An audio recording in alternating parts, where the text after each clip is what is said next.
Hello, my name is Kreisha Catalda, and I'm doing my informative speech on teenage substance abuse. First, I want to talk about drug addiction among teens because I think it's an epidemic that hits hard in every demographic. What's it doesn't care what your status is or how much money you have or what neighborhood you're from. It does not discriminate. For many of us, we've seen the damage drug addiction can have on a person. Seeing is believing, and I have personally experienced drug addiction, so what I'm about to discuss today I believe is very important because I know it's now an issue we must be open with our children about. For over a century as a nation, we have battled ongoing drug addiction, and its afflictions have caused many young people to fall under the spell of drugs. I want to discuss the disease of drug addiction within the younger generation, as young adults are more susceptible to being faced with trying drugs. Drug addiction is preventable more than treatable, but treatment is possible. With so many resources right at our fingertips, it's easy to find a therapist or programs that are aimed at helping young people overcome their addiction. I will go over some reasons why young people try drugs and back it up with statistics and research facts. Then I'll discuss what the president and the government is doing to get drugs off of our streets. Then I will discuss marijuana and why kids do it. And then I will share some helpful resources if you or anyone you might know might be struggling with drug addiction. Here are the reasons why teens use drugs and alcohol. According to the Partnership for Drug-Free Kids, 90% of addictions start in the teenage years. First, let's talk about the common risk factors and reasons why teens use drugs and alcohol. There are many reasons why teens might be prone to using drugs or alcohol. They might think it's fun or help them get through something that's masking the pain. Here are some risk factors. Mental health and behavioral issues, things like depression, anxiety, and ADHD, put teens at a higher risk because they cannot regulate their thoughts and emotions effectively. Their impulse control is another reason why teenagers get into drugs and alcohol, because they'll take risks even if they know the consequences. If a teen grew up in an unhealthy environment and has a trauma from their past, such as abuse or watching a parent go through drug addiction, they could likely turn to drugs. Next, let's talk about the reasons why teens use drugs and alcohol. According to the Partnership for Drug-Free Kids and David Sheff, author of the book Clean, teens will use drugs and alcohol if the substance is readily available and they see their friends are enjoying it. They want to escape and self-medicate themselves. When teens are given a chance to take something that will make them feel better, they will, because they are bored and teens like instant gratification. They might lack confidence in themselves or have a streak of rebellion. If parents are open with their teens and are able to communicate with them in a way that's relatable and understandable, teens will be less likely to hide what they are doing and choose not to do drugs. If you or someone you know might be involved in using drugs, you can visit drugfree.org, and there you will find many helpful resources for addiction and finding treatment. Let's talk about marijuana laws. A lot of states have enacted their own personal policies on marijuana use and made smoking weed legal recreationally as long as you are 21. It's become legal in many states.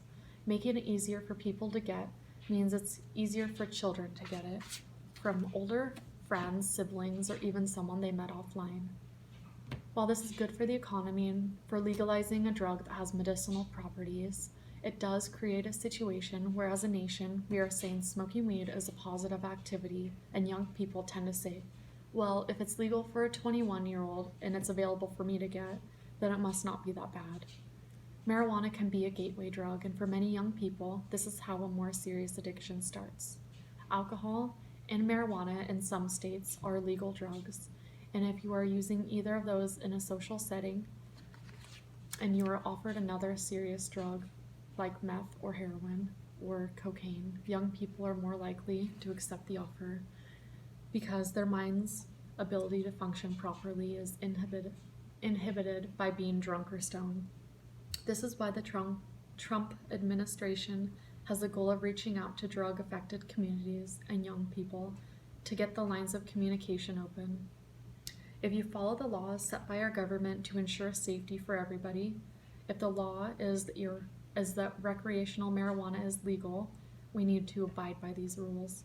With the help of community programs and curriculum for schools for drug education, our nation could one day see a drop in drug use. Second, let's talk about what parents can do with early prevention and teaching mindfulness strategies that can create happy kids that don't need to use drugs. The root of many problems can be traced back to a single point in our lives, and I believe that in order to prevent drug abuse in a young person's life, then there has to be a positive foundation that has been built their entire lives. Over the course of their life, parents can instill many beneficial tools for succeeding in life. First, let's talk about the brain and its relationship to why we do what we do. We can prevent substance abuse starting from childhood by teaching children how to regulate their emotions and identify with their feelings, and practice mindfulness that could result in a more positive outlook on life that doesn't involve drugs like alcohol or weed. Let's talk about our brain. We have a very important neurotransmitter responsible for creating dopamine, which produces the positive feeling of happiness and reward and contentment. Here is an example from the Mind Up curriculum. Studies show that students and children who learn at a young age to connect to the feel-good times with positive behaviors are better able to access the self-soothing internal reward system in our brains.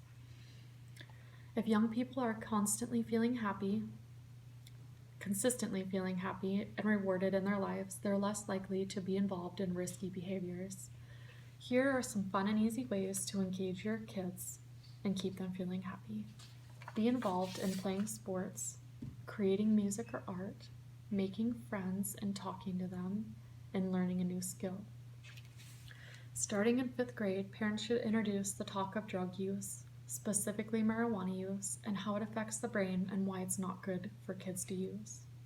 Set rules and guidelines for your kids, give clear expectations, and give them responsibilities to keep the lines of communication open with your child.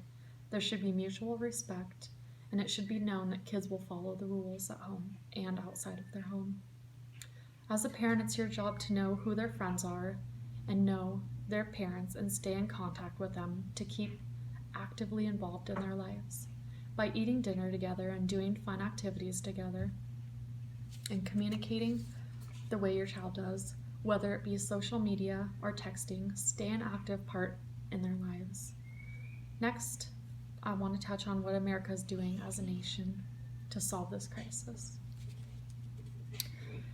First, let's talk about what the president is doing to protect America's children from facing drug addiction. The Office of National Drug Control Policy aims to eliminate drug trafficking and use in the United States. President Trump's administration is focused on combating drug addiction and the opioid crisis by budgeting prevention strategies and getting communities together in order to get rid of major drug traffickers and monitoring what comes into our country.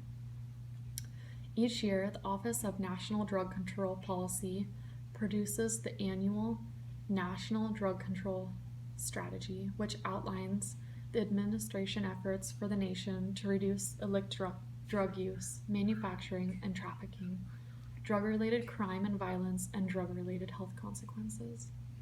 According to the whitehouse.gov, the House of National Drug Control Policy also administers 2 grant programs: the high-intensity drug trafficking areas and drug-free communities.